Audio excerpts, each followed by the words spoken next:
Excellences, Monsieur le Président de l'Assemblée générale, Monsieur le Secrétaire général des Nations unies, Excellences, Mesdames, Messieurs les chefs d'État et de gouvernement, Mesdames, Messieurs les chefs de délégation, distingués délégués, chers compatriotes, j'ai l'immense honneur de représenter ici à la tribune de l'Assemblée générale des Nations unies, à un carrefour particulier de son histoire, le peuple haïtien, digne et fier, qui malgré les tempêtes de tous ordres, a toujours su se relever. Première république noire du monde, Haïti porte dans ses entrailles la fierté d'une lutte héroïque pour la liberté et la dignité humaine. Elle se trouve aujourd'hui à un carrefour décisif. C'est donc avec le poids de cette histoire et l'espoir d'un avenir meilleur que je m'adresse à vous, en appelant à la solidarité agissante de la communauté internationale. Permettez-moi tout d'abord d'adresser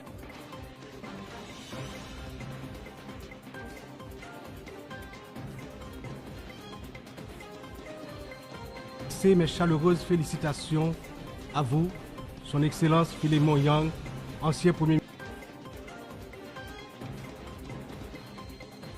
ministre du Cameroun, pour votre élection en tant que président de cette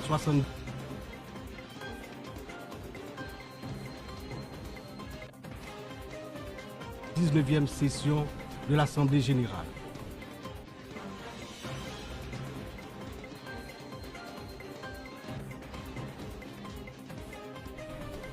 Haïti se tient fermement à vos côtés et vous assure de tout son soutien tout au long de votre mandat afin de faire de cette session un succès pour l'ensemble de la communauté internationale. Qu'il me soit permis aussi de saluer l'excellente qualité du travail accompli au cours de la 78e session par votre prédécesseur, Son Excellence, M. Denis Francis de Trinité et Tobago, qui a su conduire les travaux avec dextérité, sagesse et leadership.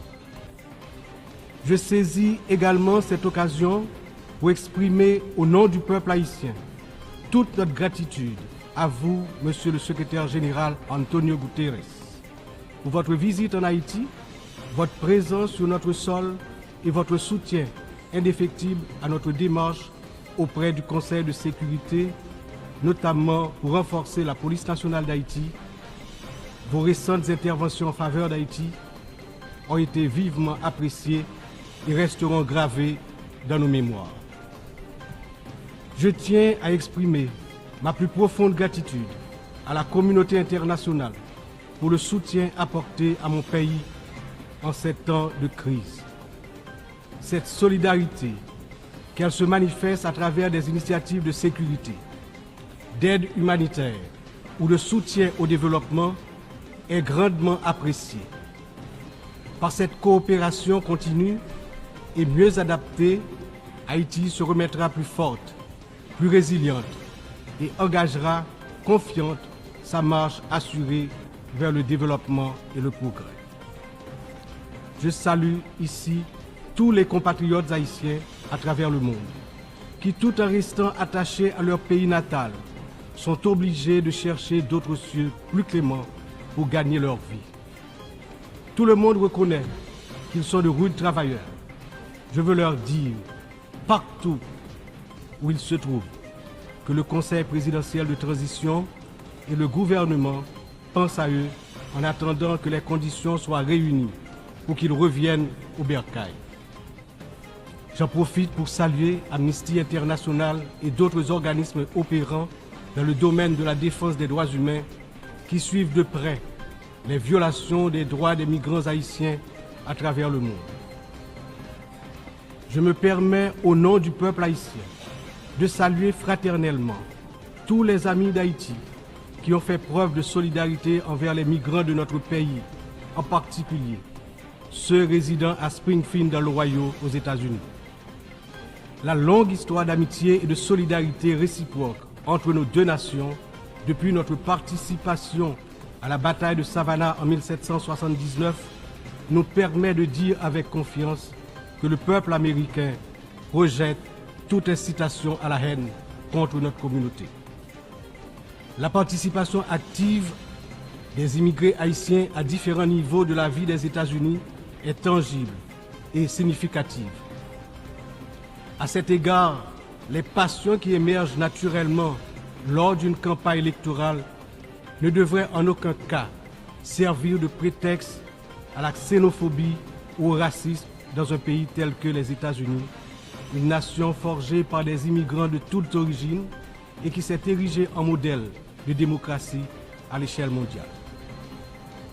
Monsieur le Président, Excellences, Mesdames et Messieurs, le thème de cette 79e Assemblée générale, ne laisser personne de côté, agir ensemble pour la paix, le développement durable et la dignité humaine des générations présentes et futures, résonne profondément avec les défis majeurs auxquels le monde est confronté aujourd'hui.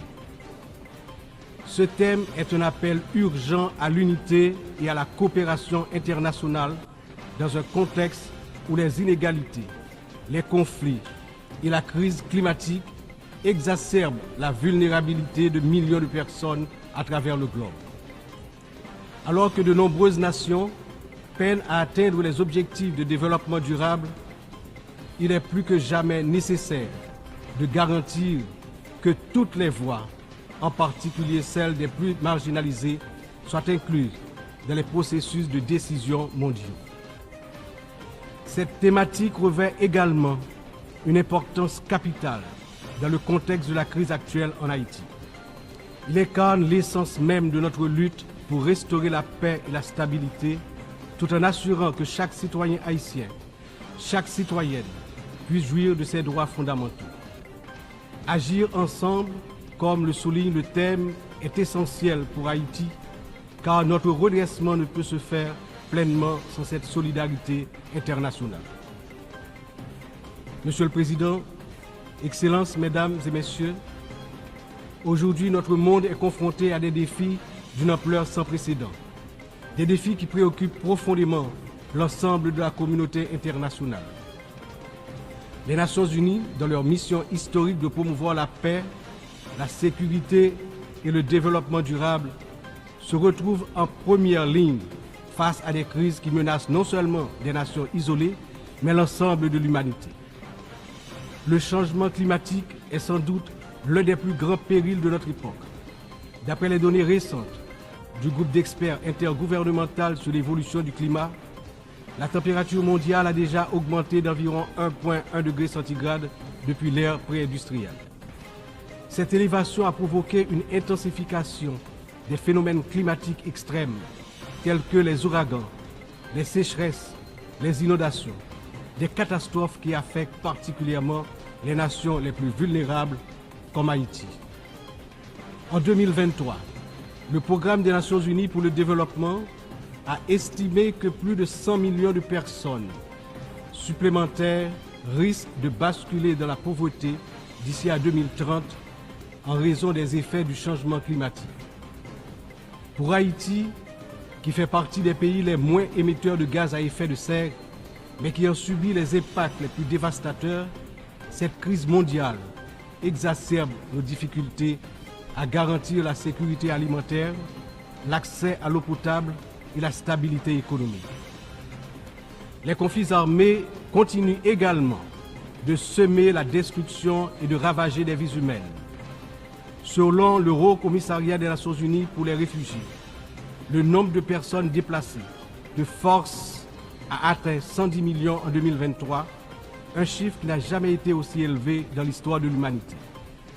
Que ce soit en Syrie, en Ukraine ou dans la région du Sahel, ces conflits prolongés exacerbent la pauvreté, détruisent des infrastructures vitales et entraînent des flux massifs de réfugiés. Le monde ne peut rester inactif alors que des millions d'hommes, de femmes et d'enfants fuient les violences en quête de sécurité et de dignité. L'engagement de la communauté internationale est plus que jamais nécessaire pour trouver des solutions diplomatiques et promouvoir des initiatives de consolidation de la paix. Un autre défi majeur concerne les inégalités économiques qui continuent de se creuser. Selon le rapport sur le développement humain 2023 du PNUD, près de 1,2 milliard de personnes vivent encore dans la pauvreté multidimensionnelle, c'est-à-dire qu'elles manquent d'accès à des services essentiels tels que la santé, l'éducation et des conditions de vie décentes. La pandémie de Covid-19 a amplifié ces inégalités, poussant des millions de personnes supplémentaires dans la pauvreté. Pour des nations comme Haïti, l'impact a été dévastateur. Avec un taux de pauvreté des plus élevés, le pays fait face à des défis structurels profonds. Mais ces inégalités ne sont pas seulement un problème haïtien, elles sont un problème mondial qui requiert des réformes économiques globales. En outre, les défis liés à l'insécurité alimentaire se sont intensifiés ces dernières années.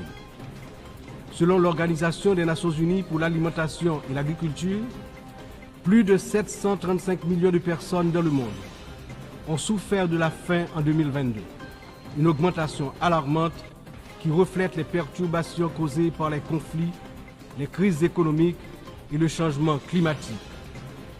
Haïti, malheureusement, ne fait pas exception. Le Programme alimentaire mondial a récemment souligné que près de la moitié de la population haïtienne est en situation d'insécurité alimentaire aiguë.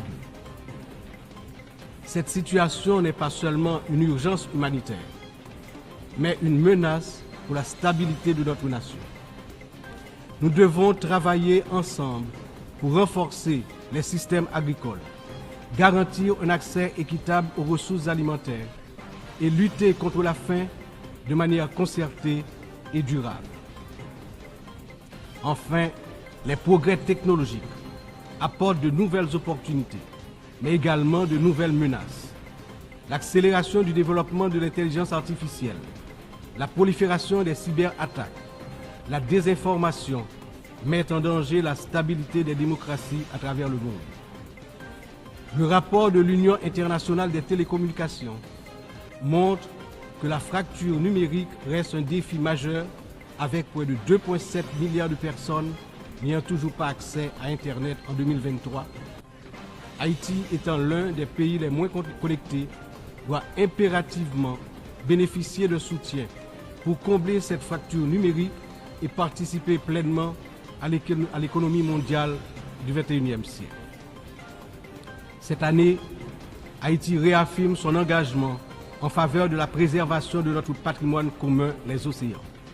C'est pourquoi j'annonce aujourd'hui avec fierté que Haïti signera l'accord sur la biodiversité marine au-delà des juridictions nationales, adopté le 19 juin 2023 et ouvert à la signature depuis le 20 septembre 2023. Cet accord est un outil crucial pour garantir la protection de la biodiversité marine, promouvoir une exploitation durable des ressources marines et renforcer la résilience des États insulaires comme le nôtre face aux défis du changement climatique. Haïti est déterminé à collaborer avec la communauté internationale pour s'assurer que cet accord profite à toute l'humanité, tout en contribuant à la protection des écosystèmes marins dont nous dépendons tous. Ces défis mondiaux ne peuvent être relevés que par un engagement renouvelé en faveur du multilatéralisme, de la solidarité et de l'action collective. Haïti, malgré ses difficultés, se tient prête à collaborer avec la communauté internationale pour surmonter ces crises et bâtir un avenir où la paix, la justice et la dignité humaine triomphent. Mais nous ne pouvons y arriver seuls. C'est ensemble que nous devons agir pour garantir que personne ne soit laissé de côté. Excellences, Mesdames, Messieurs, en proclamant l'indépendance d'Haïti le 1er janvier 1804, le général Jean-Jacques Dessalines, père fondateur de notre patrie, a donné aux droits de l'homme leur caractère universel.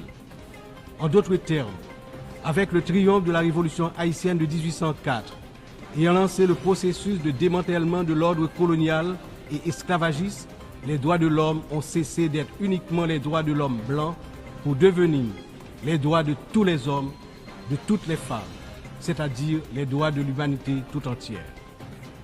À ce titre, en tant que représentant de la République d'Haïti, porte-parole officiel du peuple haïtien, je me vois dans l'obligation d'attirer l'attention des dirigeants des grandes puissances sur le danger de guerre nucléaire menaçant l'existence des peuples sur tous les continents.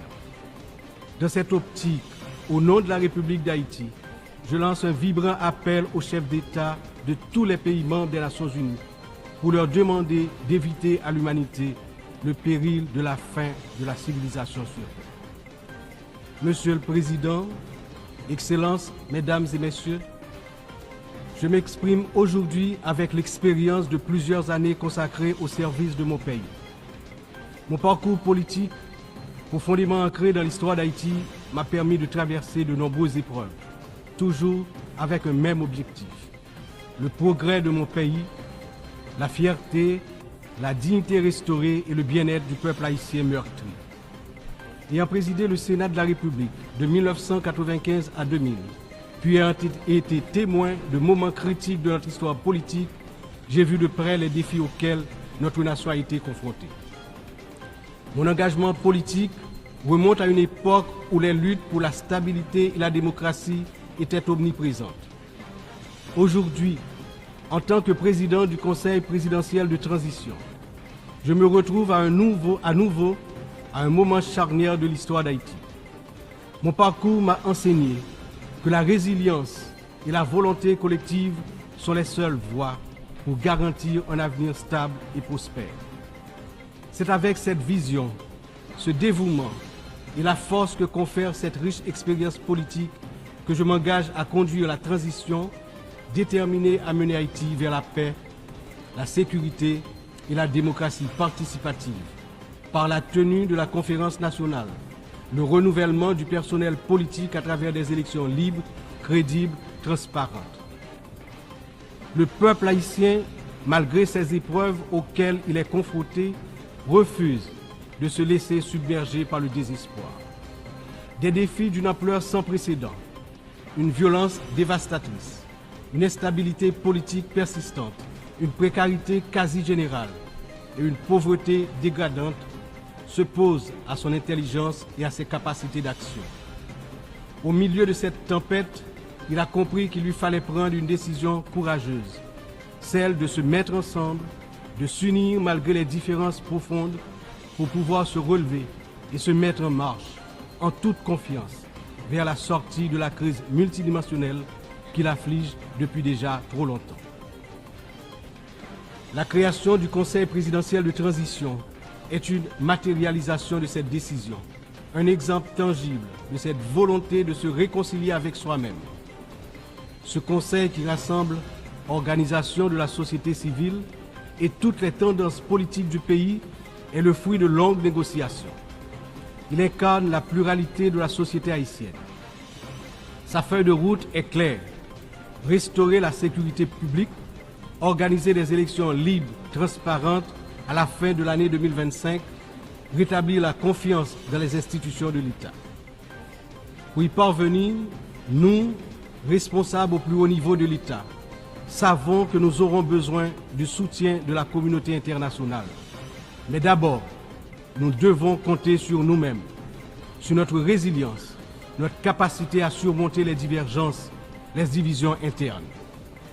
Il est important de souligner que la résolution des problèmes d'Haïti repose avant tout sur les épaules du peuple haïtien. Il est de notre devoir, en tant que nation souveraine, de prendre en main notre destin, de surmonter les divisions et de construire ensemble un avenir de paix et de prospérité. Cependant, cette responsabilité n'incombe pas seulement à nous. La communauté internationale, les Nations Unies, les puissances étrangères qui ont souvent joué un rôle décisif dans l'histoire d'Haïti ont également une part essentielle dans ce processus de restauration de la paix, de redressement économique, de renouvellement institutionnel et d'établissement d'un État de droit. En ce sens, l'échec d'Haïti à se relever n'est pas seulement celui d'une nation. Il traduit un échec collectif, une incapacité mondiale à respecter pleinement les principes de solidarité, de justice et de coopération internationale. C'est ensemble, avec une responsabilité partagée et un engagement renouvelé, que nous pourrons transformer cette crise en opportunité et tracer une voie durable vers la paix. Aujourd'hui, Haïti fait face à une crise sécuritaire d'une gravité sans précédent. La montée en puissance des gangs armés, la violence généralisée, l'instabilité politique ont plongé la nation dans un état de vulnérabilité extrême. Les citoyens vivent dans la peur, incapables de circuler librement partout sur le territoire national, d'aller travailler ou d'envoyer leurs enfants à l'école sans risque, notamment dans la région métropole de Port-au-Prince, la capitale. Cette situation affecte tous les aspects de la société haïtienne, fragilise les institutions, paralyse l'économie, mine l'espoir de lendemain meilleur. L'avenir du pays est menacé. 50% de l'effectif des gangs de la région de la capitale sont constitués d'enfants et d'adolescents, filles et garçons. Ils servent souvent de chair à canon lors des opérations contre les forces de l'ordre. Ils sont l'objet de graves violences de toutes sortes, y compris des violences sexuelles. Ces abus et violences exercés contre des enfants et des adolescents doivent être considérés comme un crime contre l'humanité, compte tenu de leurs conséquences sur les générations à venir. Le rétablissement de la sécurité nationale est une priorité absolue pour les autorités haïtiennes. Elles sont pleinement engagées à mettre fin à cette spirale de violence et à restaurer l'ordre afin de garantir à chaque citoyen, à chaque citoyenne, le droit fondamental à la sécurité. Elles sont conscientes que la paix et la stabilité sont les fondements indispensables pour permettre à Haïti de se redresser, de rétablir la confiance dans ses institutions, d'assurer le développement socio-économique du peuple. Dans cette optique, la décision du Conseil de sécurité d'autoriser le déploiement de la mission multinationale d'appui à la sécurité à travers la résolution 2699 a été une réponse directe aux appels du peuple haïtien. Cette mission, bien que n'étant pas une force onusienne classique, incarne l'engagement de la communauté internationale à soutenir Haïti dans sa lutte contre l'insécurité. J'exprime au nom du peuple haïtien ma profonde gratitude aux États contributeurs, notamment au Kenya, pour avoir accepté d'assumer le leadership de la mission, ainsi qu'à tous les pays qui ont apporté leur soutien. Les forces de sécurité nationale, avec l'appui de la mission, ont déjà montré des résultats tangibles sur le terrain permettant à la population de retrouver progressivement une certaine normalité. Beaucoup, néanmoins, reste encore à faire. Haïti a accueilli plusieurs missions des Nations Unies au cours des 3 dernières décennies, notamment la MINUSTA. Si certaines de ces missions ont contribué à stabiliser temporairement le pays, elles ont également laissé un héritage lourd de conséquences. Des allégations de violations graves des droits humains, y compris des abus sexuels, ont ébranlé la confiance du peuple haïtien. L'absence de poursuite et de réparation pour les victimes a renforcé un sentiment d'impunité, minant ainsi les efforts de reconstruction. Il n'est cependant jamais trop tard pour bien agir et pour tirer des leçons du passé. En repensant l'approche, nous avons l'opportunité de redorer le blason des missions internationales en Haïti et de construire un avenir meilleur pour le peuple haïtien. C'est dans cet esprit que nous souhaitons voir amorcer une réflexion sur la transformation de la mission de soutien à la sécurité en une mission d'opération de maintien de la paix sous mandat de l'Organisation des Nations Unies. Cette transformation permettrait non seulement de sécuriser un financement plus stable et d'élargir les capacités de la mission, mais également de renforcer l'engagement des États membres en faveur de la sécurité en Haïti. Je suis convaincu que ce changement de statut, tout en s'assurant que les erreurs du passé ne se répètent pas, garantira le plein succès de la mission en Haïti. Excellences, Mesdames et Messieurs, je me tiens aujourd'hui devant cette Assemblée en tant que voix de la République d'Haïti, pays dont l'histoire est inextricablement liée aux idéaux de liberté et de justice que nous célébrons tous ici. Mais Haïti, la première nation noire indépendante du monde, est aussi la grande victime d'une injustice historique qui a non seulement retardé son développement, a aussi marqué son peuple d'un fardeau dont les répercussions se font encore sentir. En 1825, à peine 21 ans après avoir gagné sa liberté au prix d'une lutte héroïque, Haïti a été contrainte de payer une dette colossale à la France, pays colonisateur, en échange de la reconnaissance de son indépendance. Cette rançon imposée sous la menace a siphonné les ressources de la jeune nation, la plongeant dans un cycle infernal d'appauvrissement dont elle peine toujours à sortir.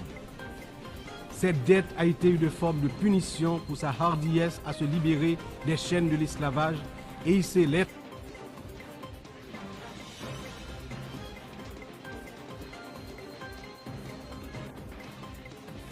haïtien à la dignité de l'homme.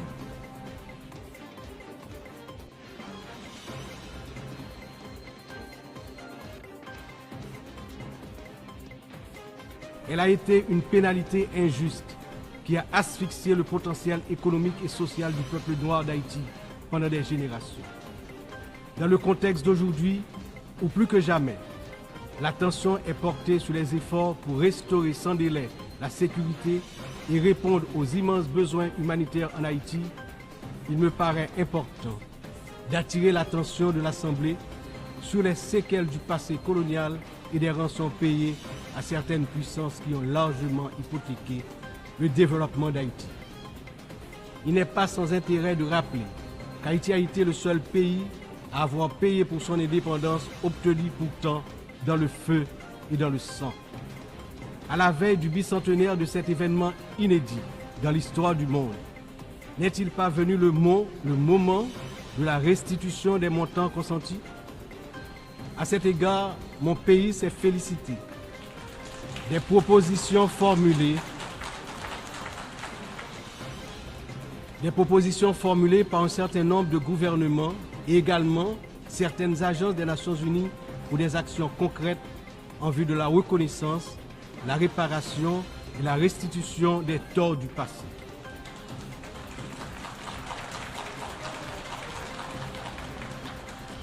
Haïti a confiance sans réserve dans l'Organisation des Nations Unies, dont les piliers sont la lutte pour l'égalité entre les peuples et le maintien de la paix entre les nations, pour jouer son rôle notamment dans la mise en place des mécanismes appropriés pour faciliter le dialogue entre les pays victimes de la colonisation et les anciennes puissances coloniales.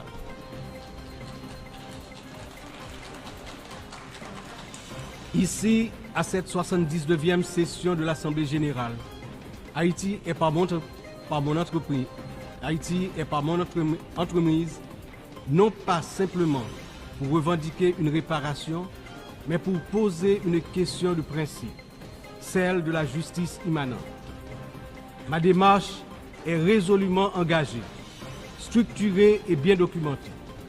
Le Comité national de restitution et réparation, en collaboration avec la Commission des réparations de la CARICOM, a déjà entrepris des travaux exhaustifs sur ce sujet. Nous demandons la reconnaissance d'une dette morale et historique et la mise en œuvre de réparations justes et appropriées qui permettront à notre peuple de se libérer des chaînes invisibles de ce passé injuste. Excellences, Mesdames et Messieurs, l'histoire nous enseigne que les nations ne se relèvent pas dans l'isolement, mais dans l'union des forces, dans l'engagement résolu à bâtir un avenir commun.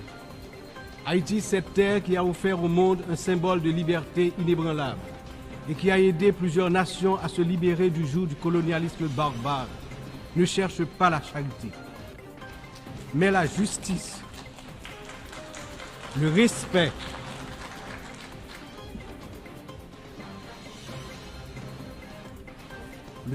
de sa dignité et de son droit à une existence digne et prospère.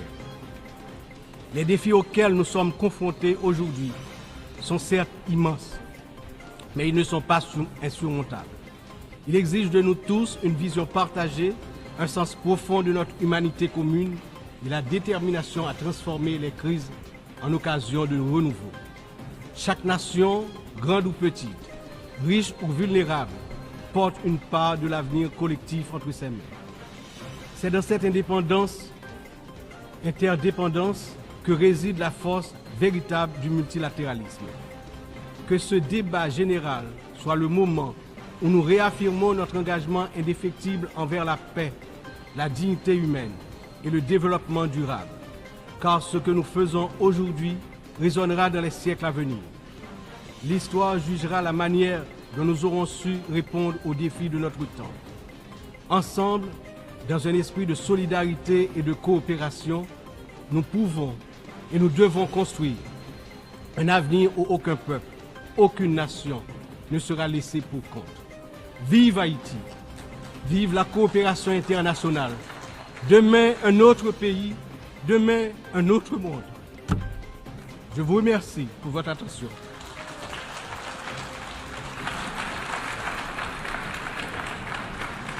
Je remercie, au nom de l'Assemblée, le président du Conseil présidentiel de la transition de la République d'Haïti.